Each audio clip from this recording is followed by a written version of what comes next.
In a sign of great relief, the centre has ordered a revocation of restrictions under Stage 3 of GRAP in the NCR with immediate effect, following the improvement in air quality, which has been recorded at 258 compared to yesterday's 294 overall AQI. Environment Minister Gopal Rai has also called for a review meeting today.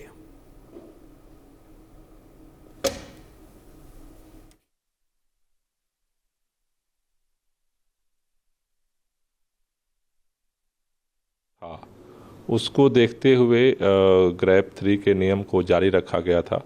एक precaution के तौर पर, तो उसे कल हटाया गया है। लेकिन अभी भी जो ग्रैप 1 और ग्रैप 2 के नियम लागू रहेंगे, उन नियमों को सही तरीके से उनका इम्प्लीमेंटेशन हो, इसके लिए आज हमने सचिवालय में समीक्षा बैठक बुलाई है, जिससे कि उसको जो है सही तरीके से इम्प्लीमेंट करना जारी रखा जाए, क्योंकि अभी ये संभावना है कि आगे भी अभी इसमें थोड़ा बहुत फ्लक्चुएशन जो है वो जारी रहेगा। जी, लेकिन सर ग्रैप 3 में जो मेजर जो प्रतिबंध थे, जो रेस्ट्रिक्शंस थे, वो खासकर जो BS3 पेट्रोल, BS4 डीजल की गाड़ियों का प्रवेश प्रतिबंधित था, साथ में जो कंस्ट्रक्शन डिमोलिशन एक्टिविटीज़ पे प्रतिबंध था, तो क्या वो सब प्रतिबंध हट जाएंगे? वो सारे प्रतिबंध जो है वो हट जाएंगे और अब ग्रैप 1 और ग्रैप 2 के जो नियम है वो लागू रहेंगे और उसके लिए जो टीमें हैं, जो मॉनिटरिंग है, उस सिस्टम को थोड़ा और स्ट्रांग किया जाएगा, क्योंकि अब ग्रैप 3 में ढील दी गई है। तो ग्रैप 1 और ग्रैप 2 के जो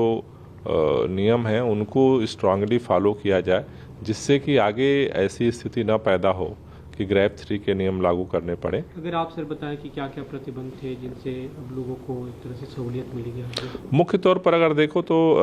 ग्रैप 3 में जो BS3 पेट्रोल की जो गाड़ियां थीं और BS4 डीजल की, उन पे प्रतिबंध था जो मेजर, अब उनको अलाउ कर दिया गया है। कंस्ट्रक्शन डिमोलिशन के जितने काम थे जिन पे प्रतिबंध था, अब उन सबको जो है वो हटा दिया गया। जी सर, आने वाले दिनों में खासकर जैसे मौसम में अभी क्योंकि सर्दी बढ़ रही है, तापमान में लगातार गिरावट आ रही है, तो क्या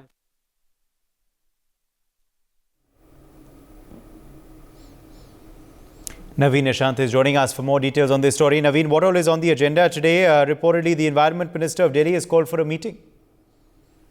बिल्कुल, देखिए बता दें कि राजधानी दिल्ली का जो एयर क्वालिटी इंडेक्स है वो लगातार कम होता नजर आ रहा है। आज सुबह राजधानी दिल्ली का जो एवरेज एयर क्वालिटी इंडेक्स था वो 260 के करीब दर्ज किया गया है और बीते दिन ये 300 के करीब था। तो ऐसे में कल देर शाम जो centre for air quality management है, उन्होंने ग्रैप 3 को दिल्ली से रिवोक कर दिया गया है और अभी के समय राजधानी दिल्ली में ग्रैप 1 और ग्रैप 2 के जो लॉज हैं वो इम्प्लीमेंट किए जा रहे हैं। तो ग्रैप 1 और 2 की बात करें तो उसमें मुख्य रूप से जो प्रिकॉशन होते हैं वो लेने होते हैं, क्योंकि ग्रैप 3 में जो BS3 की जो गाड़ियां थी, BS3 पेट्रोल हो, BS4 डीजल हो, इन तमाम गाड़ियों पर बैन था, तो वो बैन अब हटा लिया गया है और सरकार के सामने सबसे बड़ी चुनौती है ग्रैप 1 और ग्रैप 2 के जो लॉज हैं उन्हें अच्छी तरीके से इम्प्लीमेंट कराना। तो इसे लेकर जो दिल्ली के पर्यावरण मंत्री हैं गोपाल राय, उन्होंने DPCC यानी दिल्ली पोल्यूशन कंट्रोल कमेटी और जो एनवायरमेंट डिपार्टमेंट है उसके अधिकारियों की एक मीटिंग बुलाई है, रिव्यू मीटिंग बुलाई है 1 बजे, और निश्चित रूप से मीटिंग में इस बात पर चर्चा की जाएगी कि कैसे दिल्ली में जो ग्रैप 1 और ग्रैप 2 के जो लॉज हैं उन्हें सख्ती से इम्प्लीमेंट कराया जाए। For more such videos, subscribe to the NewsX YouTube channel, hit the bell icon.